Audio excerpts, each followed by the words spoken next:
Kahit Easter Sunday, tuloy ang sparring session ni Manny Pacquiao bilang paghahanda kay Sugar Shane Mosley. Umaabot na nga raw ito hanggang 12 rounds. Mula sa Los Angeles sa Amerika, may news to go si Chino Trinidad. Chino. Yes, actually yung sparring niya naganap ng Saturday dito sa amin. Parang, ano nga ba ang tawag nila doon? Black Saturday ba ang tawag nila doon? Bale, linggo dyan sa inyo, yun yung oras natin.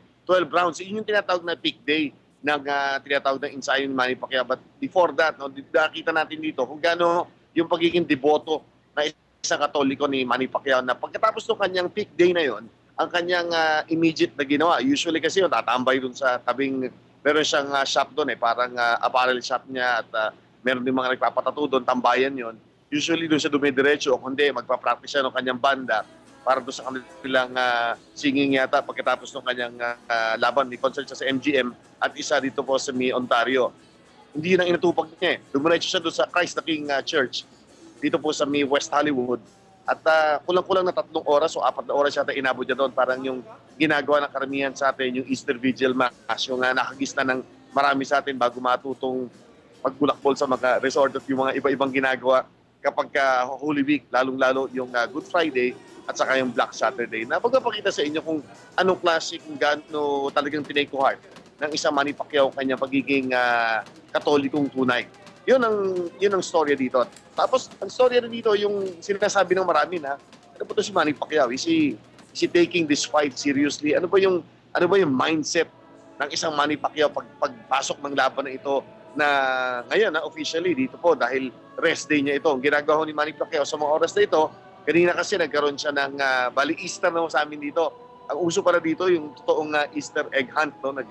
May masayang tinatawag dito na isang malaki-malaki occasion yung Easter egg hunt na yan, ginagawa dito.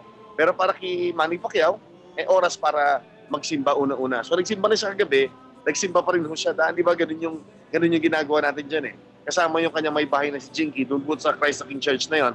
At pagkatapos doon, paula kanina, hanggang sa mga oras ito, naglalaro siya ng darts. Bukas kasi, handa niya ang sarili niya dahil aakyatin niya ang Griffith Park, pero hindi yung the usual route.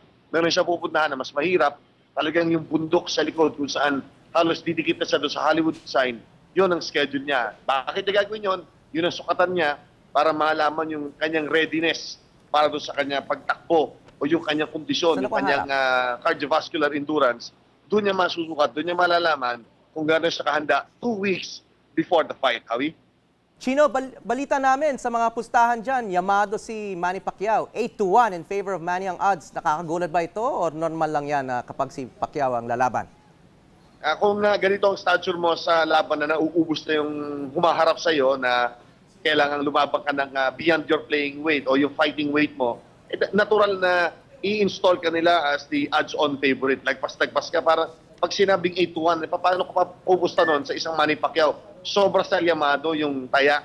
Pero ang mindset, ako ito sasabihin ko sa inyo, sa tagal kong pinapanayan si Manny Pacquiao, at least na-assign tayo dito, 14 time na ho ng yung kasama dito para magbantay kay Manny Pacquiao.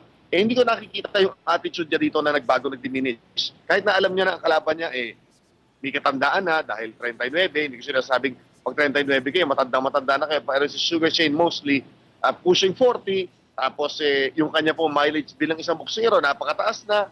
Tapos yung kanyang 2 fights, hindi naman gano'n kaganda.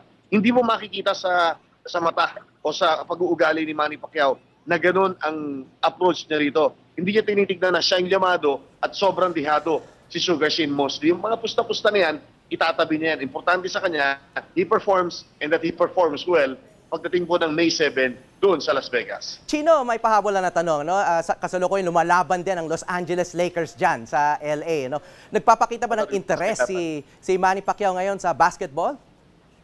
Actually, yung laban ngayon, yung Game 4 ng Los Angeles Lakers sa ng New Orleans Hornets ay ginaganap po sa Louisiana. Dahil yun po yung format na to, no? 2-2. No? Yung una, tapos i-split nila yung 1-1-1 yung last 3 games. Si Manny Pacquiao, may interest yan dito sa sa nangyayari sa buong NBA. Hindi naman hulingit sa kaalaman ng marami that nagpe-place po siya ng mga bet doon sa mga resulta ng game. Pero may lumabas kanina doon sa KTLA dito sa LA na sinabi niya sa interview na nasa LA man siya at gusto niya man si Kobe Bryant, pero ang puso niya talaga nasa Boston Celtics dahil malapit na malapit siya sa pagkapeso ng Boston Celtics. Kaya kung tatanungin niyo tayo, anong tsansa ng Lakers na umuwi dito at dito isara yung tinatawag na serye nila kontra sa New Orleans Hornets, napakalaki po nun. Ang Los Angeles Lakers, they're in command, they're in control. Itong serye na ito kontra sa New Orleans Hornets na ngayon po ay nagaganap dun sa Louisiana. Okay, maraming salamat, Chino Trinidad sa Los Angeles, California.